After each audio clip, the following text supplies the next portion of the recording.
BBA, BCA, BCom computer కోర్సులో 100% placement లభించే ఏకైక డిగ్రీ కాలేజ్ కూకట్పల్లిలోని I3 డిగ్రీ కాలేజ్ 8367215215. నమస్తే, వెల్కమ్ టు సుమన్ టీవీ. నేను మీ సాయి. కర్ణాటక ప్రభుత్వం మొన్న మధ్య ప్రైవేట్ కంపెనీలలో ఐటీ సెక్టార్లలో కూడా 75% రిజర్వేషన్లు, గ్రూప్ సి గ్రూప్ డి 100% రిజర్వేషన్లు కల్పించాల్సిందే అనేటువంటి ఒక క్యాబినెట్ నిర్ణయం తీసుకుంటుంది అనేటువంటి సందర్భంలోనే ఒక వివాదాస్పదంగా మారినటువంటి సంఘటన చూసాం. అది వెనక్కి తీసుకున్నామని తాత్కాలికంగా చెప్పారు. తాజాగా మరొక సంచలనమైనటువంటి నిర్ణయం తీసుకున్నారు. దీని పట్ల భిన్న విమర్శలు వినిపిస్తున్నాయి. దానికి సంబంధించినటువంటి విషయాలు చూద్దాం. కర్ణాటక ప్రభుత్వంలోనే కొద్ది రోజుల వ్యవధిలోనే మరొక షాకింగ్ వార్త అని చెప్పొచ్చు. ఇది ఐటీ ఉద్యోగులకు 14 గంటల షాక్. బిల్లుకు కర్ణాటక సర్కార్ ఓకే, నేడు క్యాబినెట్ ఆమోదం, తర్వాత అసెంబ్లీలో పెడతారంటూ కూడా ఒక వార్తను చూస్తున్నాం.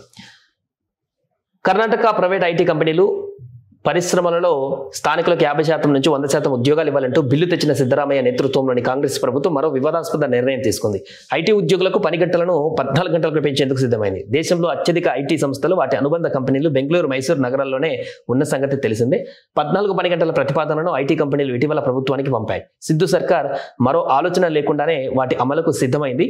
పని సమయాన్ని 14 గంటలు పెంచుతూ Karnataka shops commercial establishment bill 2024ను తీసుకువచ్చేందుకు సిద్ధమైంది. సోమవారం కేబినెట్లో చర్చించి ప్రస్తుత శాసనసభ సమావేశాలలోనే బిల్లును ప్రవేశపెట్టే ఆలోచనలు ఉన్నట్టు తెలిసింది. ఐటీఈఎస్ బీపీఓలలో పనిచేసే ఉద్యోగుల పని గంటలను 12 నుంచి 14 గంటలకు పెంచాలని కార్మిక శాఖ నిర్ణయించింది. ప్రస్తుతం 10 గంటల వర్కింగ్ అవర్స్, 2 గంటల ఓవర్ టైం, మొత్తం 12 గంటలు పనిచేస్తున్నారు. దీనిని 12 గంటల వర్కింగ్ అవర్స్, 2 గంటల ఓవర్ టైంకు సవరించాలని బిల్లులో ప్రతిపాదించారు. ఈ పని గంటలు వరుసగా 3 నెలల్లో 125 గంటలకు మించరాదని పేర్కొన్నారు. సో ఆ 2 గంటల ఓవర్ టైంను జీతం ఇవ్వరు. సో ఈ నిర్ణయం పైన కర్ణాటక ఐటీఈఎస్ ఎంప్లాయ్మెంట్ యూనియన్ మండిపడింది. ఈ సవరణ బిల్లుపై చట్టమైతే 3 షిఫ్ట్ల స్థానంలో 2 షిఫ్ట్ల విధానం వస్తుంది. ఐటీ రంగంలో పనిచేసే 20 లక్షల మంది ఉద్యోగులలో 3/4 మందికి తీసేసేటువంటి అవకాశం ఉందని ఆందోళన వ్యక్తం చేస్తున్నారు. ఉద్యోగులపైన పని ఒత్తిడి పెరుగుతుందని, 2 గంటలు అదనంగా పనిచేసేటువంటి వారు పలు అనారోగ్య సమస్యలు ఎదుర్కొంటారని తెలిపింది. దీనిపైన కార్మిక మంత్రి సంతోష్ లాడ్, ఐటీబీటీ శాఖ అధికారులతో ఉద్యోగుల సంఘం కార్యదర్శి సుహాన్ అడిగా అధ్యక్ష సురాజ్ నిడియా భేటీ అయ్యారు.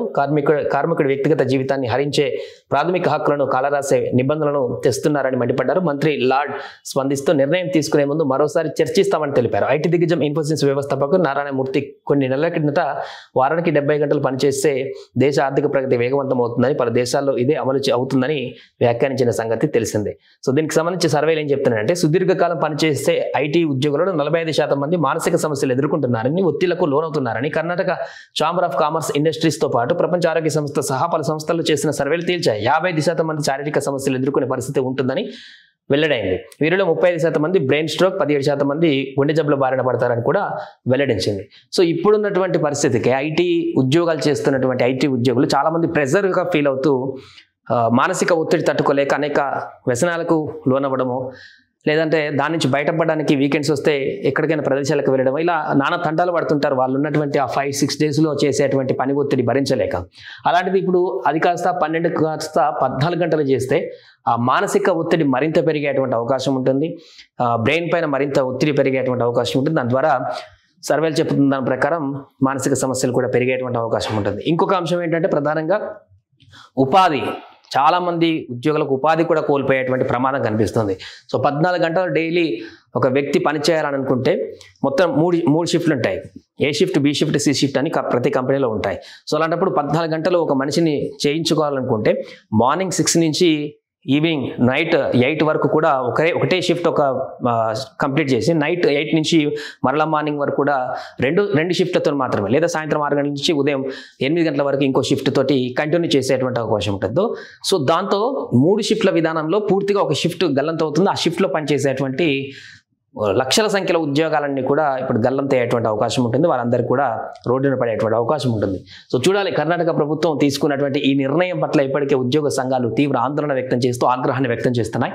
ఈ నిర్ణయాన్ని వెనక్కి తీసుకుంటుందా, మొన్న తీసుకొచ్చినటువంటి ప్రైవేట్ కంపెనీల్లో రిజర్వేషన్ లాగా, లేదా ముందుకు తీసుకువెళ్తుందా అని చూడాలి. ఎందుకంటే ఇది ప్రతిపాదించింది ప్రైవేట్ కంపెనీలే. ఎందుకంటే వాళ్ళకి అవసరం అది, ఎక్కువ పని చేయించుకొని తక్కువ డబ్బుతో ఎక్కువ పని చేయించుకోవాలనేటువంటి ఆశ ప్రభుత్వ ఉద్యోగుల్లో ఉంటుంది. కాబట్టి ఈ యొక్క ప్రతిపాదన వాళ్ళే చేశారు కాబట్టి దీని వెనుక ఉన్నటువంటి మతలబ్ ఏందనేది కూడా తెలుసుకోవాల్సిన అవసరం ఉంది. ఎందుకంటే మేబీ ప్రైవేట్ కంపెనీలో రిజర్వేషన్ దాన్ని ఓకే చేస్తే మేము ఈ 14 గంటలు ఇంప్లిమెంట్ చేస్తామని ప్రభుత్వం నుంచి ఏమైనా హామీ వచ్చిందా కంపెనీలకు, లేదా హామీ లేకుండానే ప్రభుత్వం ఈ రకంగా నిర్ణయం తీసుకుందా అనేది చూడాలి. సో ఏదేమైనా కూడా ఈ నిర్ణయం పట్ల ముందుకు వెళ్తుందా లేదా అనేది మనం వేచి చూడాలి. సుమన్ టీవీలో మీ పర్సనల్ అండ్ బిజినెస్ ప్రమోషన్స్ కోసం కింది నెంబర్కి కాంటాక్ట్ చేయండి.